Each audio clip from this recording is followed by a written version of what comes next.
Hi friends, welcome to bridal embroidery. நம்ம இந்த வீடியோவில் என்ன பார்க்க போகிறோம் அப்படின்னா பியூட்டிஃபுல்லான பீகாக் ஸ்லீவ் டிசைன் எப்படி பண்ணுறதுன்னு தான் பார்க்க போகிறோம். இதில் நான் என்னென்ன ஸ்டிச்சஸ் யூஸ் பண்ணியிருக்கேன், எப்படிலாம் டிசைன் பண்ணியிருக்கேன் அப்படிங்கிற ஐடியாஸை நான் உங்ககிட்ட ஷேர் பண்ணிக்கிறேன். நீங்கள் இன்னும் நம்ம சேனலை சப்ஸ்கிரைப் பண்ணாமல் பார்த்துட்டு இருக்கீங்கன்னா சப்ஸ்கிரைப் பண்ணிக்கோங்க. பக்கத்தில் இருக்க பெல் ஐக்கனையும் கிளிக் பண்ணி வச்சுக்கோங்க. அப்போ தான் நான் போடுற வீடியோஸ் உங்களுக்கு நோட்டிஃபிகேஷன்லாம் காட்டும். வாங்க இப்போ நம்ம வீடியோக்குள்ளே போகலாம். இப்போது நம்ம பின்ட்ரெஸ்ட் ஆப்லேருந்து இந்த பிக்சரை நான் டவுன்லோட் பண்ணி ஃபேப்ரிக்கில் நான் ஆல்ரெடி ட்ரேஸ் பண்ணி வச்சுக்கிட்டேன். இப்போ என்ன பண்ண போகிறேன்னா அந்த பார்டர் தான் ஃபஸ்ட்டு டிசைன் பண்ண போகிறேன். பார்டருக்கு என்ன பண்ணுறேன்னா ஜரியில் ரெண்டு லைன்ஸ் வந்து ஜரி லைன் கொடுத்துக்கிறேன்.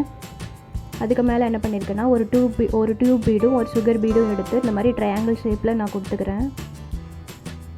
இப்போ ஆர்டர் வந்து நான் சிம்பிளாக தான் பண்ணியிருக்கேன். நான் வந்து இதுக்கு என்ன பீட்ஸ் யூஸ் பண்ணியிருக்கேன்னா டல் கோல்ட் கடலில் டியூப் பீடும் அண்ட் சுகர் பீடும் எடுத்திருக்கேன் இந்த டிசைன் பண்ணுறதுக்கு. இது சிம்பிளாக தான் இருக்கும், ஆனால் பார்க்க வந்து லுக்கு ஃபைனலாக சூப்பராக இருக்கும் பார்க்குறதுக்கு.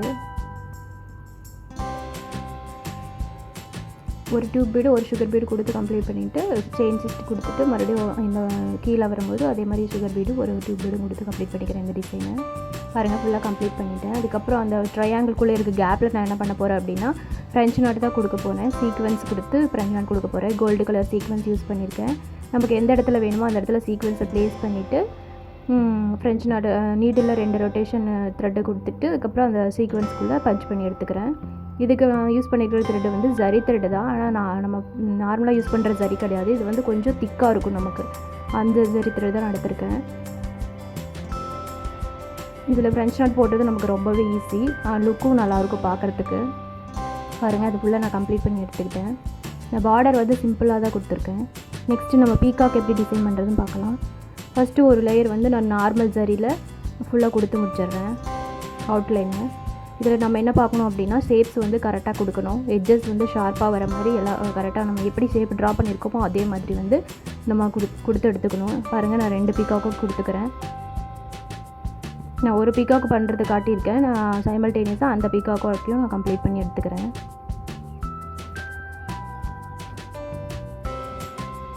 இப்போது நம்ம அந்த இதில் என்ன பண்ண போகிறோம் அப்படின்னா அந்த நான் காட்டுறேன் இல்லையா, அதை வந்து நம்ம ஜர்தோசி தான் லோடிங் கொடுக்க போகிறோம்.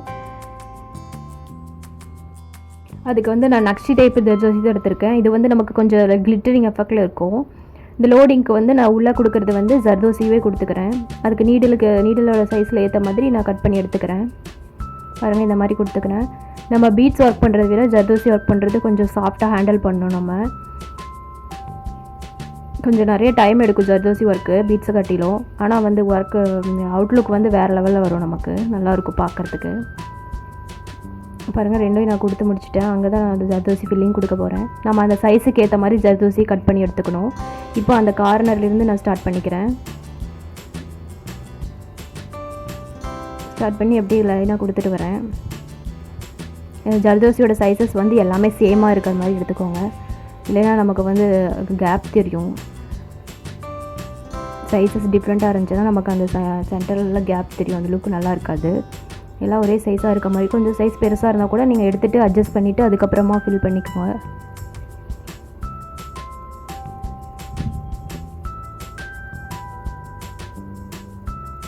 அந்த இந்த எட்ஜில் வரும்போது அந்த ஷேப்புக்கு ஏற்ற மாதிரி அந்த சைஸை அட்ஜஸ்ட் பண்ணிவிட்டு நான் கொடுத்துக்கிறேன். பாருங்கள் அதே மாதிரி அந்த 2 சைடும் கொடுத்து முடிச்சிடுறேன்.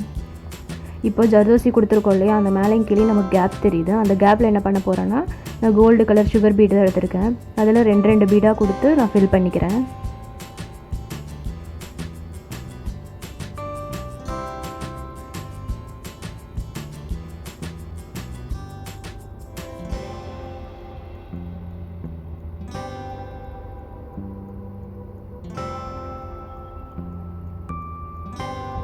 பாருங்கள் நான் ஃபில் பண்ணி முடிச்சுட்டேன் 2 பீகாக்கும். இப்போ நெக்ஸ்ட் என்ன பண்ண போகிறோன்னா அந்த பீகாக் ஃபெதர் ஃபில் பண்ண போகிறேன்.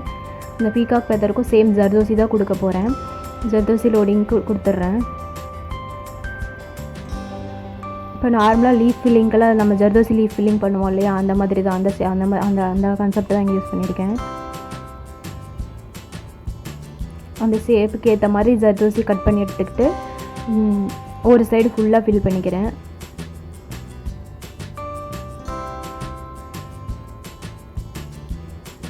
நீங்கள் அந்த ஜர்தோசியோட ஷேப்பை அப்பப்போ அட்ஜஸ்ட் பண்ணிக்கணும் அதுக்கேற்ற மாதிரி. ஒரு சைடு ஃபுல்லாக ஃபில் பண்ணிவிட்டு அதுக்கப்புறம் நெக்ஸ்ட் சைடும் அதே மாதிரி கொடுத்துக்கிறேன். இப்படி கொடுக்கறதுனால வந்து நமக்கு சென்டரில் ஒரு கேப் வரும். அந்த கேப் ஃபில் பண்ணுறதுக்கு நான் ஸ்டோன்ஸ் யூஸ் பண்ணிக்கிறேன்.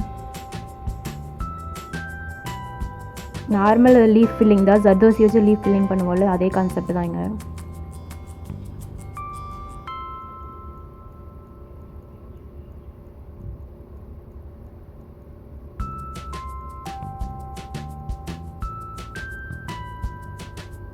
இந்த ஃபெதரோட சைஸஸ் வந்து சின்னது அப்படிங்கிறதுனால நான் சுகர் பீடு இதெல்லாம் எதுவுமே கொடுக்கல, ஜர்தோசி மட்டும் வச்சு ஃபில் லோடிங் கொடுத்துக்கிறேன்.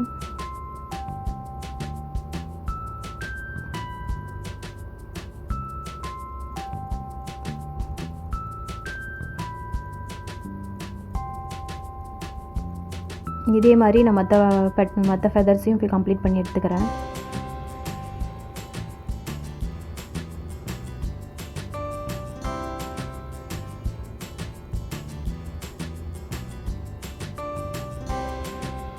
பாருங்கள் எல்லாமே நான் கம்ப்ளீட் பண்ணி எடுத்துக்கிட்டேன். இப்போ நம்ம 2 சைடாக பிரித்து கொடுத்ததுனால சென்டரில் வந்து நமக்கு கேப் தெரியும். அந்த கேப்பை நம்ம ஃபைனலாக வந்து ஸ்டோன்ஸ் கொடுத்து ஃபில் பண்ணிக்கலாம். இப்போ மேலே இருக்கிற பார்ட்டை எப்படி டிசைன் பண்ணுறதுன்னு பார்க்கலாம். அதுக்கு ஃபஸ்ட்டு நான் சுகர் பீட் கொடுத்துட்றேன் அவுட்லைனை ஃபுல்லாக, அந்த டிசைன் ஃபுல்லாகவே. அப்போ தான் நம்ம உள்ளே கொடுக்குற டிசைன் வந்து நமக்கு நல்லா எடுத்து கொடுக்கும் சுகர் பீட் கொடுக்குறதுனால.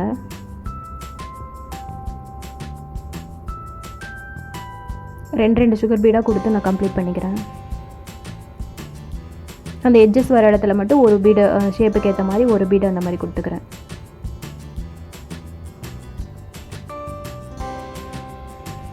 இப்போது அந்த பார்ட்டில் என்ன போகிறேன்னா ஜரி த்ரெட்டு தான் எடுத்திருக்கேன். நான் திக்காக இருக்கும்னு சொன்னால அந்த ஜரி த்ரெட் எடுத்திருக்கேன். அதை வச்சு ஐ போர்ஷன் மட்டும் ஃப்ரெஞ்ச் நாட் கொடுத்துட்டு இங்கேயும் ஃப்ரெஞ்ச் நாட் நான் கொடுத்துக்கிறேன்.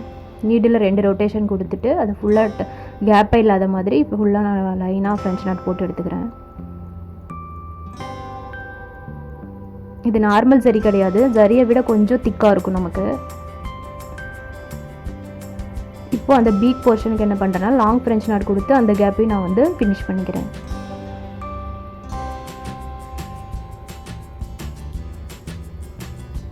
இப்போ நெக்ஸ்ட் என்ன பண்ணுறேன்னா அந்த ஃபேஸ் போர்ஷனுக்கு நான் க்ரீன் கலர் சில்க் த்ரெட் தான் எடுத்திருக்கேன். 6+6 12 ஸ்ட்ராண்ட்ஸ் எடுத்திருக்கேன்.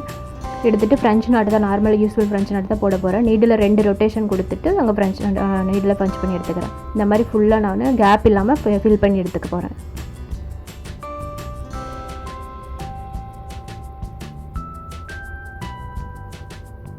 இப்போது அந்த விங்ஸ் போர்ஷனுக்கு என்ன பண்ணுறேன் அப்படின்னா அங்கேயும் ஃப்ரெஞ்ச் நாட்டு தான் கொடுக்க போகிறேன். ஆனால் வந்து ஒரு சீக்வன்ஸ் வந்து எக்ஸ்ட்ரா ஆட் பண்ண போகிறேன். அதுக்கு silk thread red colour silk thread எடுத்திருக்கேன். 6+6 12 ஸ்ட்ராண்ட்ஸ் எடுத்திருக்கேன். ஃபஸ்ட்டு நீடில் வெளியே எடுத்துட்டு நீடில் வந்து அந்த த்ரெட்டை 2 டைம் ரொட்டேஷன் கொடுத்துட்டு அந்த சீக்வன்ஸ் எடுத்து அந்த இடத்துல ப்ளேஸ் பண்ணிவிட்டு இங்கே வேணுமோ அங்கே ப்ளேஸ் பண்ணிவிட்டு நான் பஞ்ச் பண்ணி எடுத்துக்கிறேன். அவ்வளோதான்.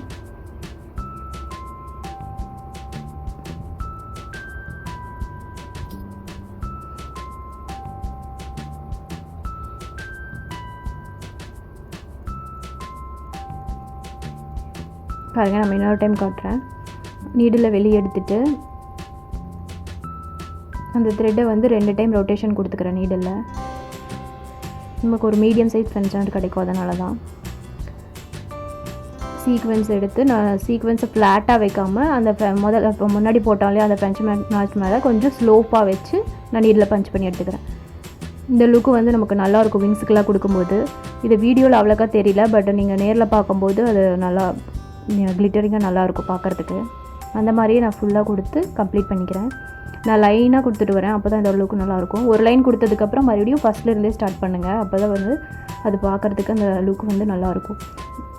சீக்வென்ஸை வந்து ஃப்ளாட்டாக கொடுக்காமல் நீங்கள் ஆல்ரெடி போட்ட ஃப்ரெஞ்ச் நாட் மேலே கொஞ்சம் ஸ்லோப்பாக கொடுத்து பஞ்ச் பண்ணணும். பாருங்கள் ஃபுல்லாக ஃபில் பண்ணி எடுத்துட்டேன் கேப் இல்லாமல்.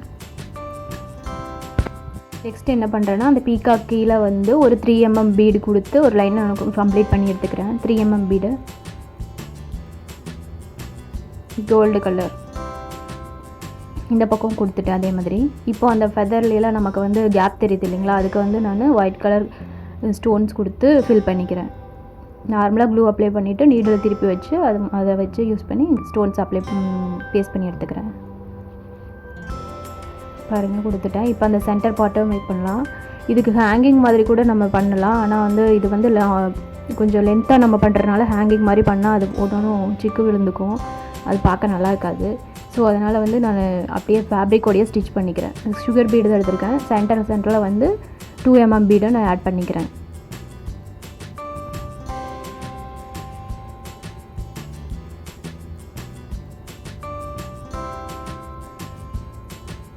அதுக்கு ஆல்ரெடி நான் டாட் வச்சுருக்கேன். உங்களுக்கு லைன் சென்டரில் மட்டும் லைன் ட்ரா பண்ணியிருக்கேன். உங்களுக்கு ஃபுல்லாக அது பண்ண வரலைன்னா நீங்கள் லைன்ஸு லைட்டாக பென்சிலில் மார்க் பண்ணிவிட்டு அதுக்கப்புறமா கூட நீங்கள் கொடுக்கலாம். கீழே வந்து நான் crystal bead, pink colour crystal bead 4 mm கொடுத்துட்டு அதுக்கப்புறம் கீழே சுகர் 2 mm பீடு கொடுத்து கம்ப்ளீட் பண்ணிக்கிறேன்.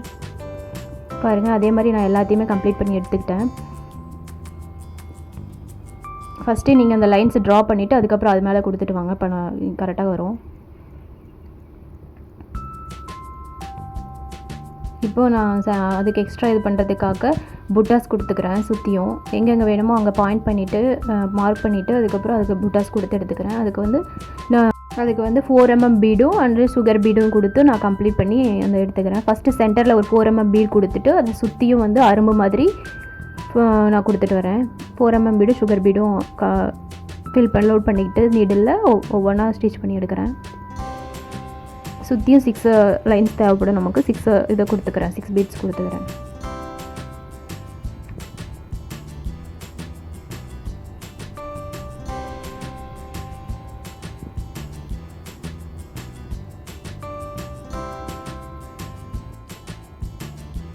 ஸோ அவ்வளோதான், நான் டிசைனை கம்ப்ளீட் பண்ணிட்டோம். ஃபைனல் லுக் இப்படி தான் இருக்கும். உங்களுக்கு இந்த வீடியோ பிடிச்சிருந்தா வீடியோக்கு லைக் கொடுங்க. இந்த ஒர்க் எப்படி இருந்துச்சு அப்படின்னு எனக்கு கமெண்ட்டில் சொல்லுங்கள். உங்களுக்கு வேறு ஏதாவது டிசைன்ஸ் மேக் பண்ணணுனாலும் எனக்கு கமெண்ட்டில் சொல்லுங்கள். மறக்காமல் நம்ம சேனலை சப்ஸ்கிரைப் பண்ணிக்கோங்க. தேங்க்ஸ் ஃபார் வாட்சிங்.